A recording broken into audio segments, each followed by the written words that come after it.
We all know that Devil Dino decks are an insane deck in Pool 2 that do really, really well when climbing the ladder, but how do they do in Pool 3? Well, today we've got a couple of upgrade cards for the Devil Dino deck, which take it to the next level in Pool 3, and it's something that you can still use to compete at the highest level. So stay tuned, let's go.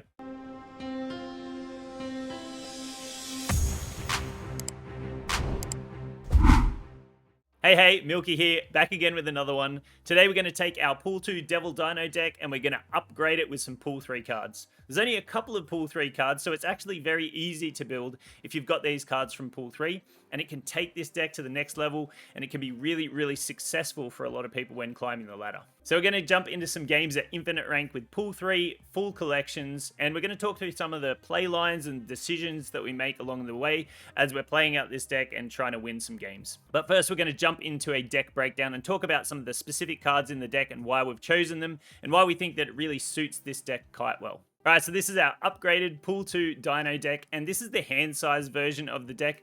We've talked about the Dino Destroy deck coming out of Pool 2 a lot, and I think it is still a very, very strong deck with that kind of like little Destroy package in it, which kind of works within itself. But today we're going to focus in on this hand-sized deck, which I think does really, really well in itself. And I think the Pool 3 cards that we've brought in to upgrade this Devil Dinosaur deck actually work really well with Devil Dino being a hand-sized card, so I think it's something to play around and consider as you're deciding which version of this deck you want to play. Alright, so jumping in and looking at some of the individual cards here, we start out with some very strong hand-sized decks and cards that are going to benefit from drawing cards or keeping cards in your hand.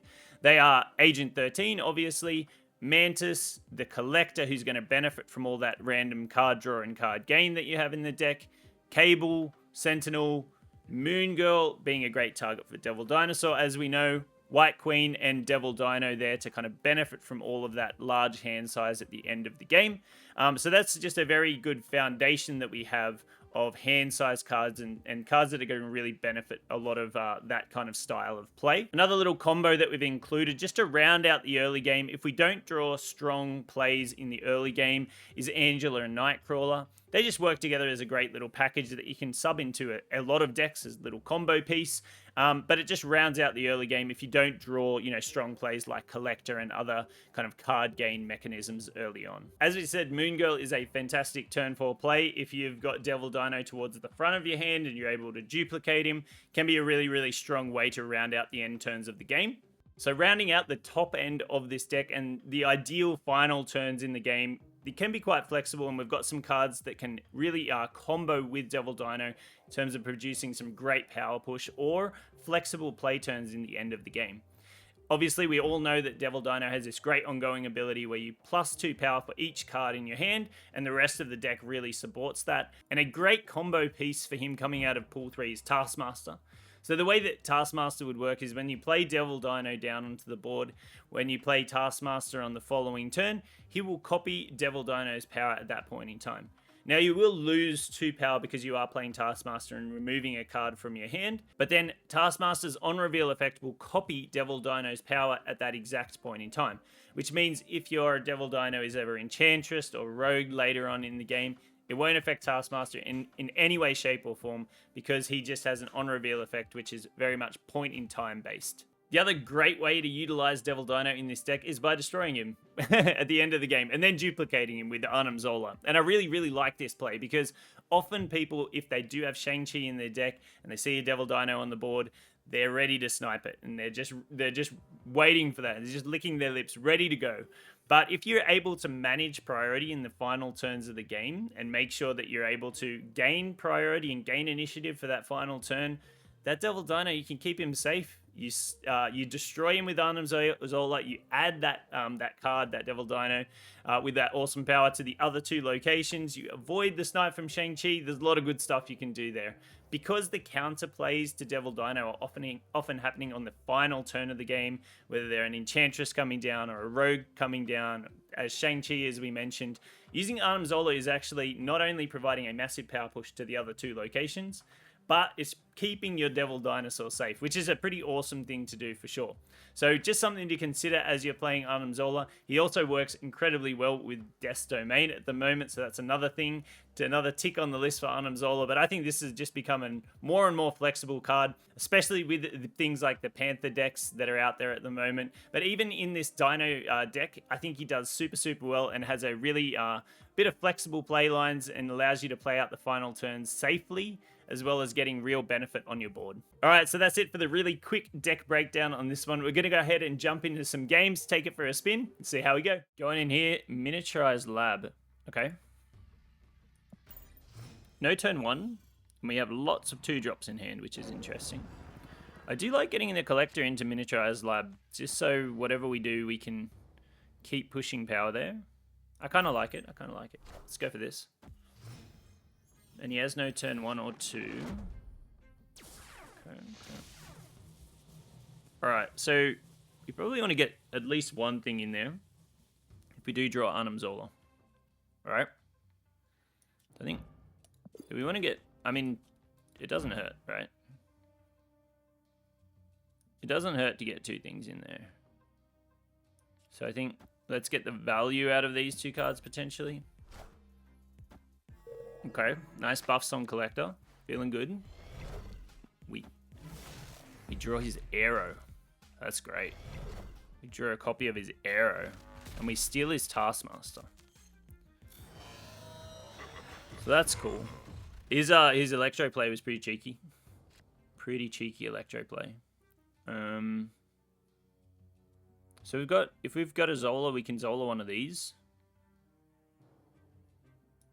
But would we want to Devil Dino, like Zola Devil Dino? We can also do a Dino Taskmaster, which feels pretty good too.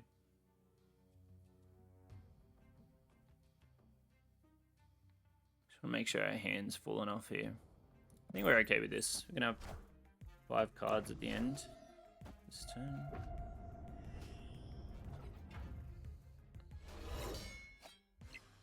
So his arrow might be coming out this turn.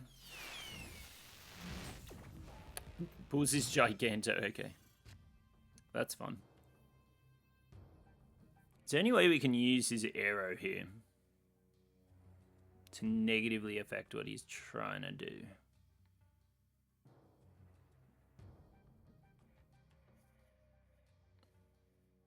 I think we've given up on the Baxter building. I mean, we might not have to. Devil Dino is a pretty big push here for this one. So you're going to play with his arrow.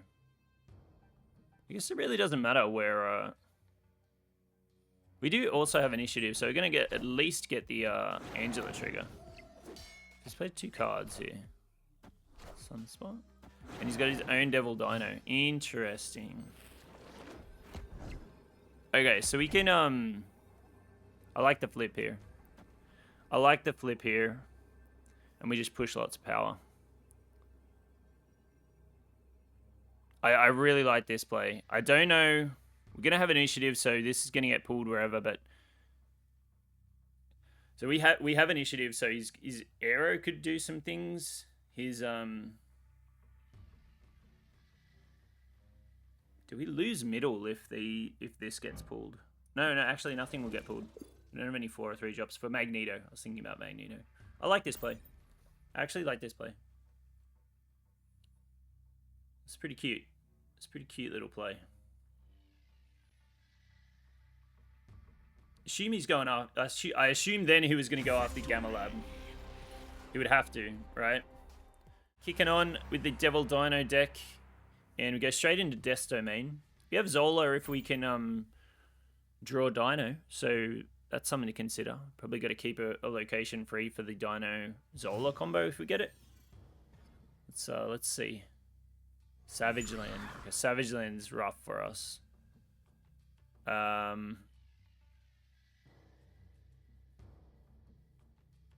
We can't take advantage of anything on the Savage Land. We do need to see if we draw Dino, because think we just go ahead and skip. So he's got a discard deck. Interesting. Wow. That really puts a spanner in the works for sure. I think we just go ahead and play Nightcrawler here. And wait, do we take some value here with Angela Nightcrawler?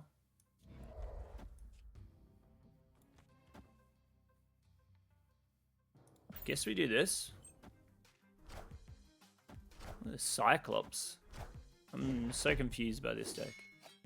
I don't know what he's playing here. Okay, so I guess we're going Dino Taskmaster here then.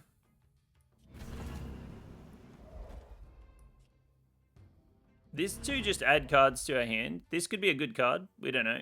This is going to be... So actually doing this keeps our hand size exactly the same, which is fine. We go Dino here and then Taskmaster here. That's okay. Let's go ahead and do that.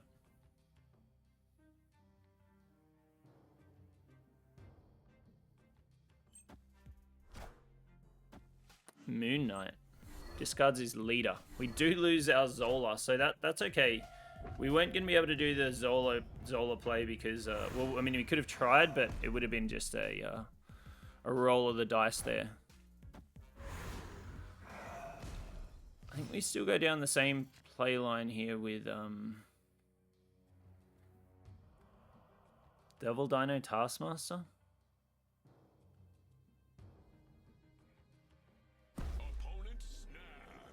It's got to have a way to get into Death's Domain if he's snapping like that, right? We'll go Devil Dino Taskmaster. This is only it's only +8, so we go to 11. I guess it still is our best play. I don't know. We'll see. Ghost Rider pulls his leader, and he's not going to get any value on the leader.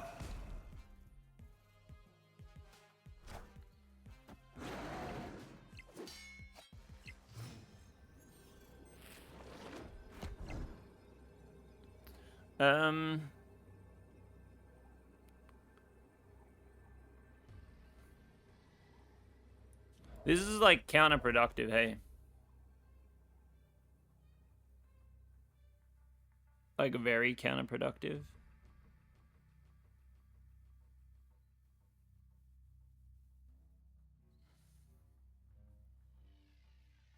Is this the Devil Dinosaur changes first and then Taskmaster copies this?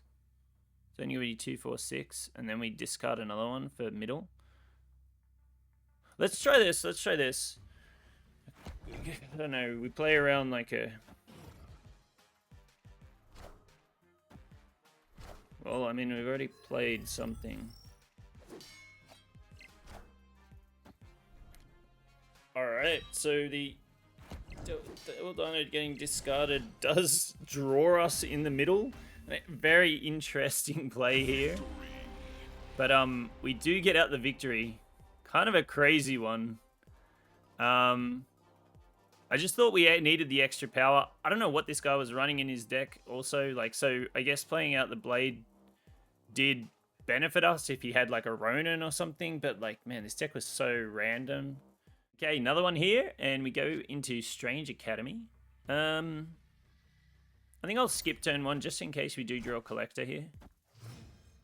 Drop Sunspot into the unflipped location. Just the icebox. So interesting.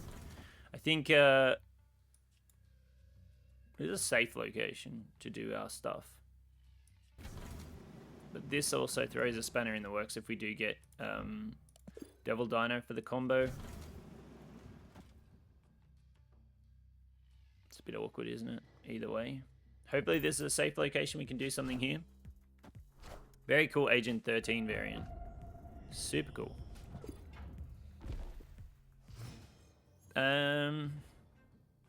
Wonder what deck he's playing then. Oof. Ongoing effects are doubled. Great for Dino. Do you want to steal a card? It's kind of a weak play for turn 3. Do this. Feels weird. Especially with Arnim Zola in hand.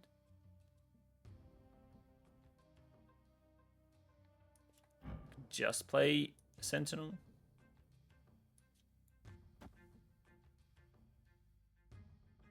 Let's just play Sentinel for the moment.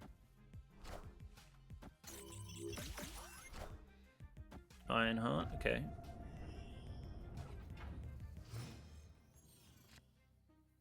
Alright, so we do get the Dino, which is pretty nice. You can just play Sentinel again here, hey? Can play things maybe later on in the game. I don't know.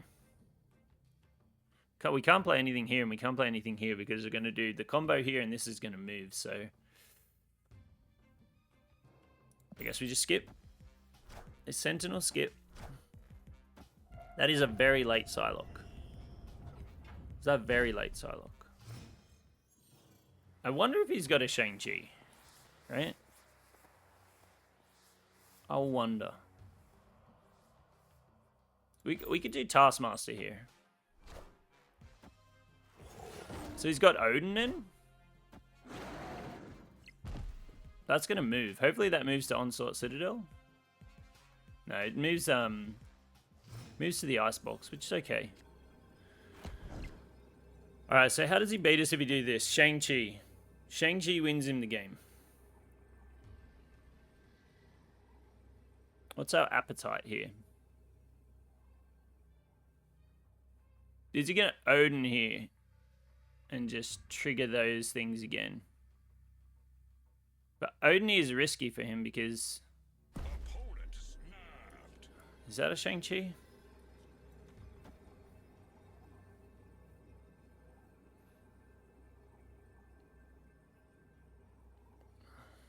We're at 15.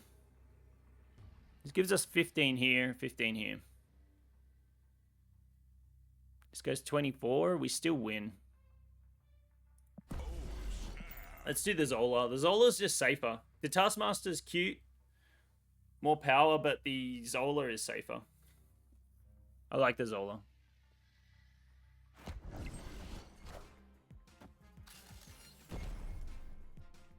There's no way he just YOLO Shang-Chi's over there, right? There's no way. Okay, Chavez. I was going to say, if he just YOLO'd a Shang-Chi over there just to see... That would have been crazy. But now we get out the 8-cuber. Finish it up. Very nice, very nice.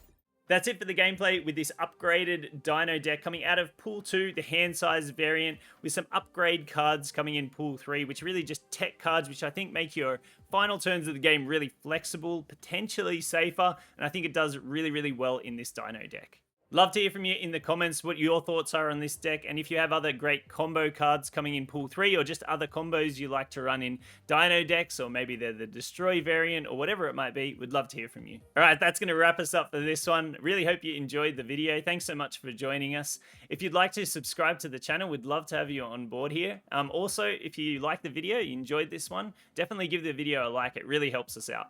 Alright, I'm out of here, and until the next one, I'll see you then.